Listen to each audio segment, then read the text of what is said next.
Peace. We back with another episode of Politics and Black Families. I'm your host, Raphael, and I'm sitting here with Brother Azad right here from Georgia's Black Republican Council. Yes, that's right. That's right. Okay, That's right. hold on. Before we even get into this, All right. Okay, tell talk to me about your journey into politics, because we met in a very interesting way. And I love all the feedback I got from you. I love our conversations. Yeah. But tell the people a little bit about your journey and how you got here. Yeah. So I'm I was born and raised institutional Democrat, born and raised in D.C. Oh, the institutional Democrat. Institutional Democrat. Institutional Democrat is somebody born, particularly in a blue district, or in a blue city, like a major city in America, where historically the vote goes to the Democrat, right? Yeah, okay. Irregardless of what you know about policy, regardless of what you know about politics, regardless of what you know about outcomes of the policies. Yeah. These are the people who go and cast a vote for a Democrat because they mama did, they grandmama did, they aunties did, they uncles did, and every other ballot underneath that, they just hit blue. Yeah, right? So that's kind of the way I grew up. Late 80s, tough place, D.C. And DC, tough 80s, that's a different. Yeah, Describe that no for me doubt. a little bit in the 80s in DC. Yeah, crack epidemic, right? Yeah. I mean, that was the major thing. You had Marion Barry in the early 90s. Yeah. You had the Black Power movement, the Million Man March. You had a whole lot of that stuff in that period. Million Man March came in the 90s, but the general energy was one very pro-black, very Democrat. The messaging was very Democrat-led. School systems Democrat-led, and I fell in on that program till I was a young man. Yeah. Went to a HBCU, fell in on that program. Shout out my HBCU people in here. Yeah, no doubt. Spelman, Morehouse folks in here. Morgan State University. Yeah. You know what I mean? Morgan State University, Baltimore, Maryland. Big shout out. Yeah. So 2007 comes around, the recession, 2007-8. I decide, due to lack of jobs, opportunities, and whatnot, I decided to go into the Army. Became a young military officer. Served for 11 years or so. What was that like?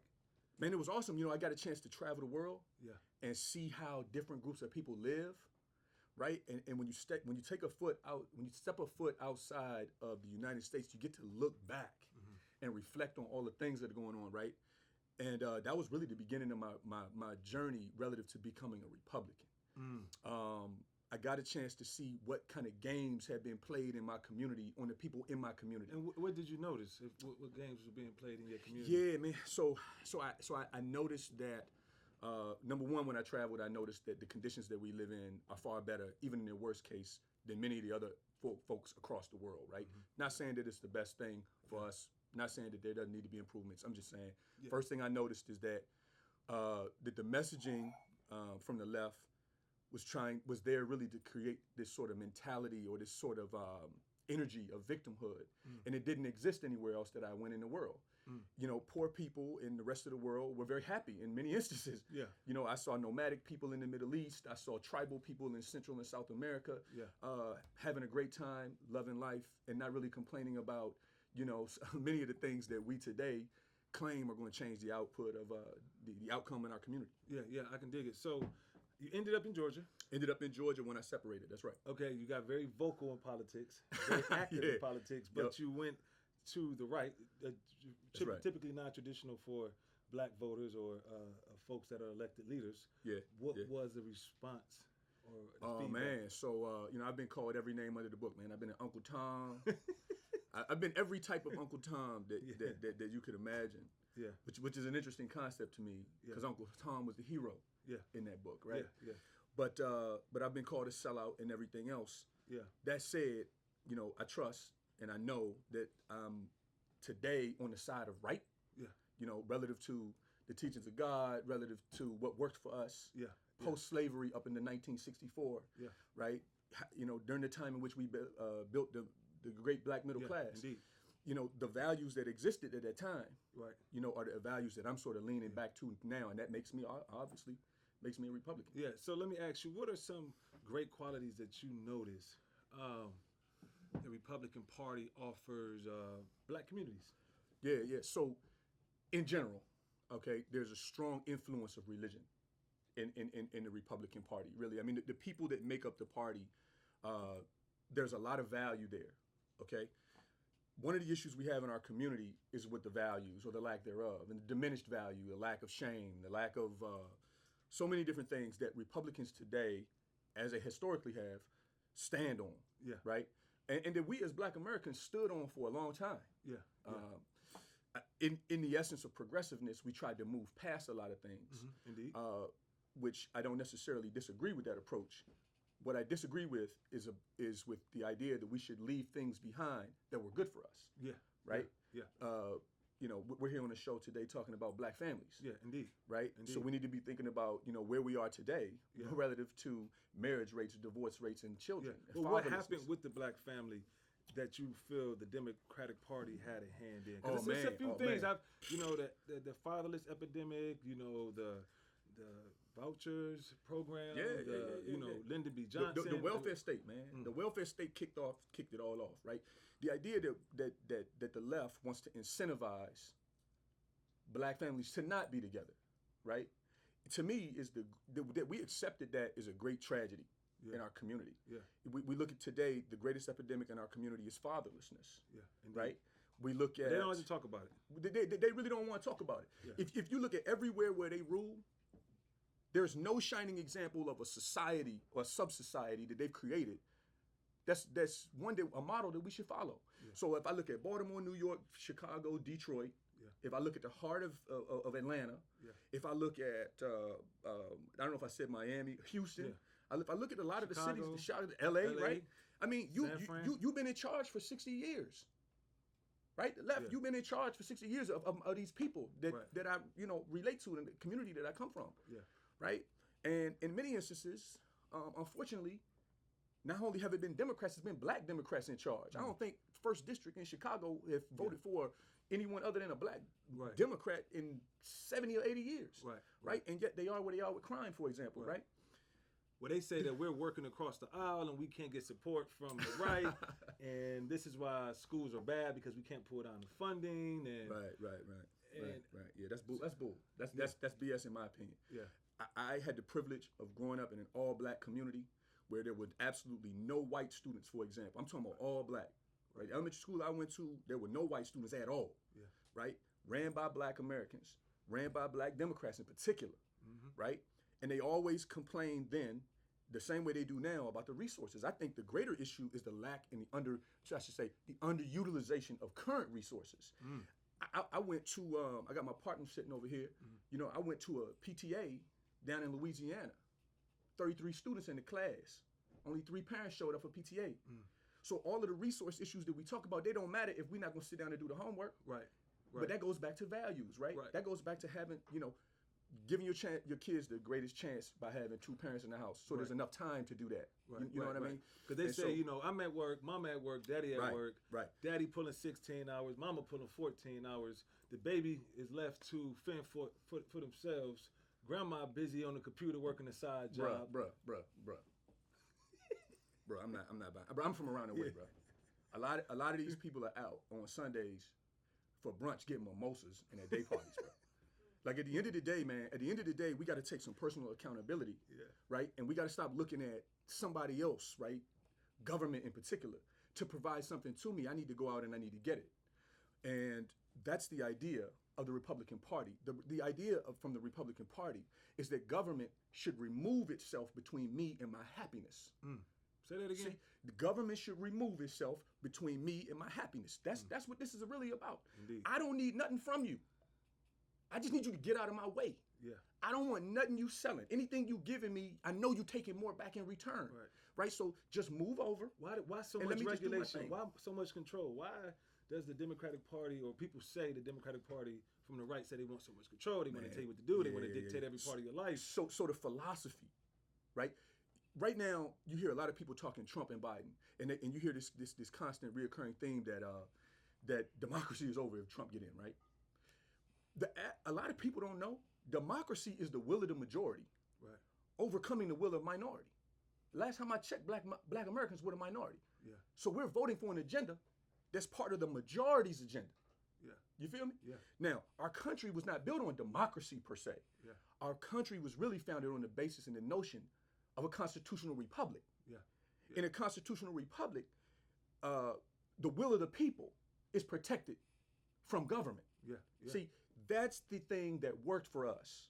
Yeah. You know, do for self. Do for self, man. We did a great job of that. You know, Yeah. my brother Byron Donaldson, right? He's in trouble right now because he said that, you know, black families in some aspects had it better during Jim Crow. Some things got taken out of context, like, because things got taken out of context. You took it out of context, but he was saying how I understood it was what he was saying was under Jim Crow, black families stayed together. Correct. There was more isolation of the family, and things got handled inside the home. Correct. He wasn't saying we were better under Jim Crow. That's He's correct. saying the family structure was stronger under Jim Crow. Excuse me. It. Yeah, that's so I understood it.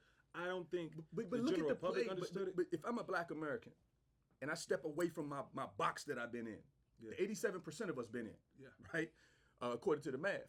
If I step outside the box and I look at the way that the Democrats played the game and the way that they played Byron, I should be able to see that I'm being leveraged on the basis of my suffering.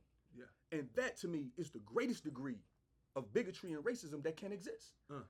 You see what I'm saying? So we think we voting against racism. But the greatest racism is the one that's leveraged against you to create the idea that you're a victim. Yeah.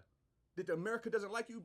President Biden came in and told, I think it was right here in Morehouse, and told these young men that graduate from college that the country doesn't like them. Yeah. He went on the Breakfast Club. He went on the Breakfast Club and told your man, you ain't black if you don't vote for me. That is racism. You just reduce my choice. That's it. Not that I think that. So that's so let's say this, right? Let's get it, because this is a special edition of Politics and Black Family. As you see, we are streaming the debate behind us, and that debate is happening 5 minutes around the corner. Shout out to Courtney Hip Hop. They will be tapping in with us. My man Ron.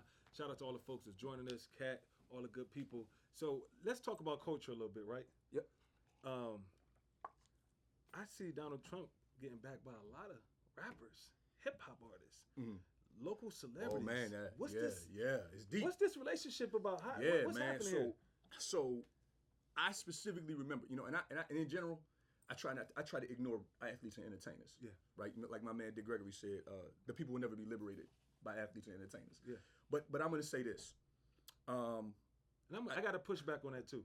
I'm gonna say this, right? Because hip hop, let's say hip hop, right? It generates $60 billion, $50 billion. Sure.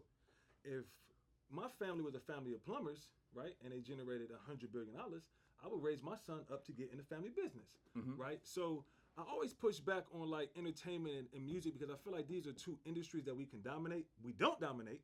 We should dominate, because this is $60 billion, $100 billion industries that'll get left that we tell our children don't join, right? But I'm saying here, you will find support. You will find brothers that look like you. And these are resources that we can pull down and bring back to the community. It don't happen, but in the perfect world, it would be an industry you would send somebody to, because this is what we dominate. Yeah, because we dominate. And we would use it, the economic leverage.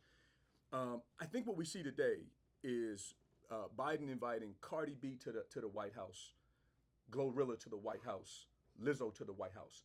And for all your listeners, I want to be real clear as a young black Republican from around the way. Like, I'm crystal clear that these people not good for my community. Yeah. You know what I mean? I'm crystal clear about that, bro. Yeah. And so for me, when I look at Donald Trump and I see a lot of athletes and entertainers migrating the other way, and particularly males, right? What I'm seeing is a shift in the paradigm, in the what do you call it? Paradigm.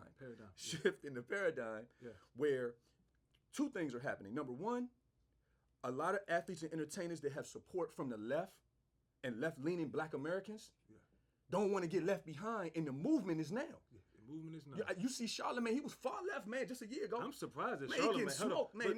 Now all of a sudden he want to consider new views now. Well, now he enemy of the state. Because if Charlamagne even leans right a little bit, the next day, everybody is on him. You know what though? We're supposed to be soldiers in this war. We're supposed to be, as black men, we're supposed to be strong, character-driven folks, doing the right thing when nobody is watching. And we got a social responsibility. I don't have his platform, but I'll go into my barbershop and stir up a conversation. And if that leads to me being able to barely get out of the door, I'm good with it, so long as I got through to somebody. Right? And so as far as I'm concerned, Charlamagne and Joy Reid and the rest of them, man, they bad for the community. That's just me. Yeah. That's just me. I get you. I'm just standing on business and keeping it 100. Yeah. I'm not gonna simp out for what's wrong. Do you think he is 1 foot in, 1 foot out with him? Well, that's what he's trying to do now. I mean, he was 1 foot. He was both feet. left. I remember T.I. and the rest of them, right? Everybody during the last election cycle, we just got to get Donald Trump out of office. Yeah. Look at where you are now. Yeah. Look at the reality you living under now. Yeah.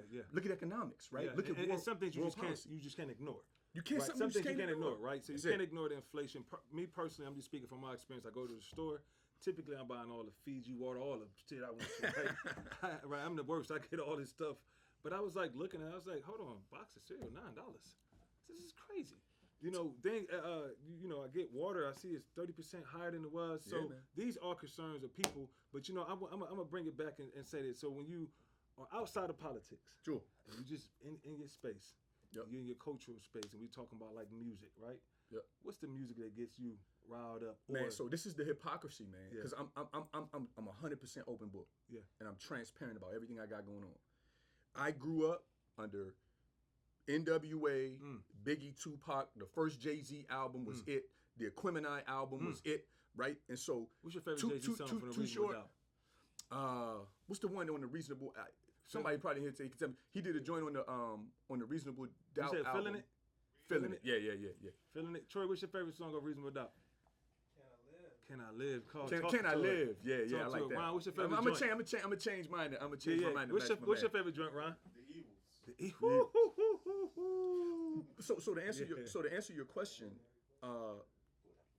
as toxic as I understand that the messaging was at that time, right? And now as a grown man, I understand the impact of that messaging, right? It destroyed my generation. That said, I'm still listening to it in the car, right? It's easier to fix children than it is to fix broken men. I'm a perfect example of that. Yeah. Right? That's fair. The reality in the situation is that music led to my generation, who now has 22, 23, 24, 25-year-old kids, and have produced the Sexy Reds of the world. Yeah. No disrespect to Shorty, right? No disrespect, but I'm clear that she bad for my community. Yeah. You feel me? Yeah. Why is Sexy Red bad for your community? Man, come on, man. He was just summarizing. Man, this idea that we push people to the top of the food chain, right, and we hold them at a pedestal, and that we embrace their involvement in our community, that are promoting nothing more than a bunch of self-sabotaging behavior. That right there for me. Do you blame the corporation or do you blame the chick trying to get out the hood? I blame them both. I'm blaming them both. As a Black American, I got a responsibility to do what's right. Yeah. As an American, I got a responsibility to do what's right. Yeah. As a Black American, I got a responsibility to do what's right. Corporations have something called corporate social responsibility. And I, as a member of a Fortune 500, and don't let the tattoos fool you. Yeah. You know what I mean? Yeah. Don't let the inner city slang fool you. I'm a former United States Army officer, and I work at the very highest level of corporate America. Yeah. Right? Global supply chain, the whole deal. I manage a $700 million portfolio. Yeah. The reality in this situation is that I'm crystal clear that the corporations have corporate social responsibilities. Yeah. And as far as the music is concerned, there's absolute total disregard for what's good for Black Americans. And that's why you see BET inviting her onto the awards joint, the BET Awards just a few months ago. Yeah, I can't even watch it no more, I'll be honest. Man, it's trash, it broke my heart. I grew up as a kid, we watched BET, we watched 106 in Park, remember the Gift from the Streets, what was it? Hits from the Streets? Hits from the Streets. These shows was big, Teen Summit. This was my childhood, right? So me and my wife was watching BET and I was like, it's not that I'm dissing it, I just don't understand it. And I am a hip hop baby. I'm a hip hop daddy. Actually, I'm a hip hop granddaddy now. Do you remember Cedar's World? Yeah, that's what I'm saying. But this substance was what pulled us in. So watching it now break my heart because these babies don't have the view that we have. Because my pushback, even with when you lay down the artists that because Pac and all these folks was rebels, right? So you can't take American Child Soldiers, give them a soundtrack and beats, and expect them not to vocalize their neighborhood. They were rebels. What Pac say? Pac said, man, me personally, he's one of my favorite. But when you really listen to the music and the poetry and the artistry at the highest level, they are describing their environments and they are trying to negotiate their surroundings through the music, right? Absolutely. So we also had Tribe Called Quest, right? We also had Common. We also had Mobb Deep. We have Dead Prez. Absolutely. But to your point, corporate America has somehow deemed us only accepting one thing. Well. So so the erosion of values, right, leads to some of what we have. Okay, so essentially what we ended up with during my generation, right, was a group of folks with diminished values. And as a result of those diminished values, what ultimately happened was I lost my diminished values, social. I lost my. I had a really activity, good point. Corporate America. So So as a result of the loss of those values, what we essentially did was we opened the door. We opened the door for capitalists to come in of any race, not just black or white or whatever, of any race. That's to fair. Come in, right, and market us a product, and we buy it. That's fair, right? The reality is when the radio station come on in Atlanta, bro, and I'm on my way to work in the morning, and I hear Sexy Red, I turn it off. Yeah. Right? We gotta start turning it off, bro. We gotta start turning it off, bro. Yeah. It's played, bro. Black destruction is played, black violence is played, black, all of that's played, bro. All of this, the whole movement with the female rapper and all that. Yeah. That's and the toxicity portion of it. Yeah. The toxicity that's played. Brother Azad, it's been a blessing to sit down and talk to you, brother. Beautiful. We're gonna rock and keep it going. Y'all know what it is. It's another episode of Politics and Black Families. Don't forget, According to Hip Hop is locked in with us. We are watching the presidential debate, so we're gonna have some commentary around here. We hanging out, we chilling. Peace.